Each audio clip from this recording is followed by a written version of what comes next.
What's going on, everybody? My name is Chris. Welcome to Bourbinsane. Today we're going to be reviewing Jefferson's Ocean Voyage 16.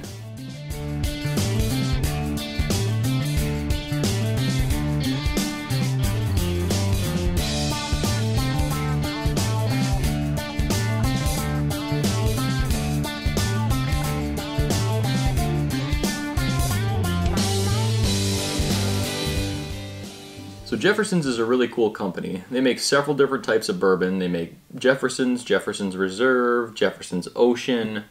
And the cool thing about the Jefferson's Ocean is they actually put their whiskey on a boat and they sail it around the ocean. Not exactly sure the time frame that the whiskey's actually on the boat going around the ocean, but they do usually make at least a trip or two around the oceans when they do the Jefferson Oceans. And each one of these Jefferson's Oceans actually has a description of that trip's voyage, which is pretty cool. I won't read that to you guys, it's quite long, but it tells you what the weather was like on the voyage. Rocky seas, smooth seas, sunny, rainy, all different types of things that could affect the taste of the bourbon. According to the label on here, this voyage was very shaky, very rough seas. The weather was freezing cold temperatures to 100-degree weather, so completely different changes in climate. So theoretically, the bourbon is going to be moving a lot, going in and out of the barrels on the boat, in and out of the wood, which is going to give it a lot of different flavors you would pick up from this voyage. Also, since it is being aged at sea on the ocean, a lot of people say they can pick up flavors of salt, sea salt, brininess almost, that the ocean would provide when it's traveling around the world.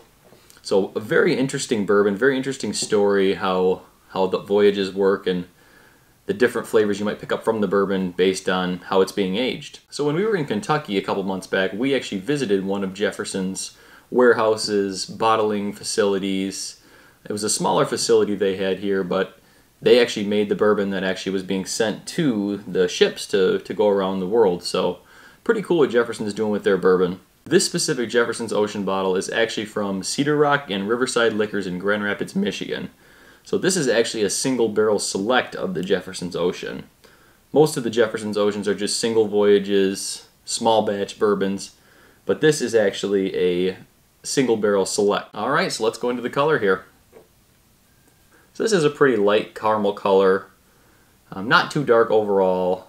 Just give it a swish around the glass so you can see if it has any legs. So legs on bourbon is the thickness or the oiliness of the bourbon that you'll actually see running down the side of the glass after you swirled in the glass. So with this one, it's quite thin. I don't see any real legs running down the side of the glass. Usually you can tell the proof of your alcohol based on the legs you would see with the bourbon. So not too high of proof. You're not going to have too many legs running down the glass. This is pretty much staying right at that level where I had swished it.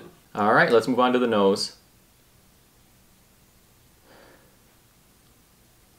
Yeah, so every time I smell this bourbon, I get the smell of that sea salt and that brininess, and I don't know if that's a mental thing for me because I know the story with Jefferson's, or if I'm truly picking up that smell. But on this one, I'm actually getting a very potent banana smell.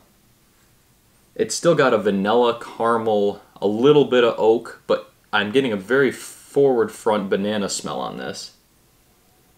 It's a very good nose. I really like the smell of this. The little salt and the banana, so sweetness and saltiness together. I think that smells great. Alright, so let's move on to the taste here, guys. Cheers.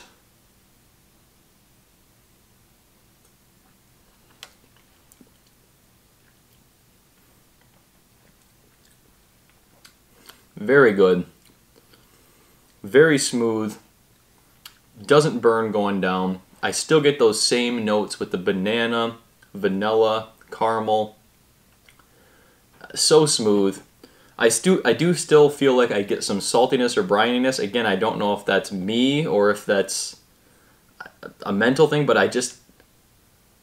when I first tried the Jefferson's Ocean cast strength, which is obviously the strength coming right out of the barrel, I got the same thing. I got that salty, briny smell and taste both. I don't think it's as heavy on this bottle as the cast strength was. It's got a medium finish. It's not overly long, but so smooth, so easy to drink. I'd imagine this would be great in a summer cocktail. It's just so easy to drink.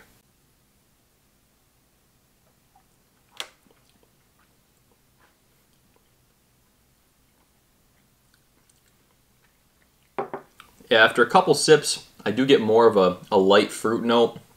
In the beginning, I was getting very heavy banana, a lot of that saltiness. But now I'm getting more of a light fruit, almost like a light apple or a pear in the taste. And it's very good, very smooth. When I had the first pour out of this bottle, I honestly didn't like it that much. I've had it for probably about 2 weeks now, and I think it's opened up quite a bit. I think this bottle ran me about $45 or $50. Jefferson's in general can sometimes be a little pricey, just with the story of Jefferson's and how they actually age their bourbon. It's quite a process to put it on a boat and send it around the world. So some of them can be a little pricey, but in my opinion, this bottle specifically is worth the money. So overall, guys, if you can find a store pick of a Jefferson's Ocean, definitely pick it up. Again, specifically the Cedar Rock and Riverside pick is fantastic. Jefferson's Oceans in general is great. The cask strength is quite good. There's been a couple different voyages of the normal 45 proof bourbon, Jefferson's Ocean, and also the cask strength bourbon. And I've only tried one of each, so I can't comment on all of them. But overall, Jefferson's Ocean is very good. The cask strength version is going to run you around $100, honestly. Pretty close, between $80 and $100. I'll probably be reviewing that down the road eventually, because I do have a bottle of that. So if you guys are hesitant about the price at about $45 to $50 on this, go ahead and go to your bar, your local bar, and give it a pour first. See if it's something you really like. Maybe just try a normal Jefferson's Ocean pour first and see if you like that flavor profile.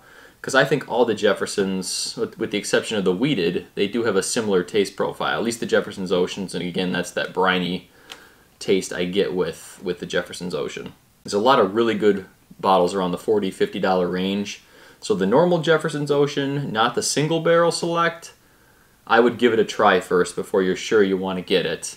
Just because of the price tag, because you can get a lot of really good bottles around $50. But as far as the single barrel select goes, this is a fantastic bottle from Cedar Rock and Riverside. Thanks so much for joining me today, guys. Stay insane. Thanks for watching the video today, guys. If you liked what you saw, go ahead and hit that like button and that subscribe button. Also follow me on Instagram at Bourbinsane and Facebook Bourbinsane.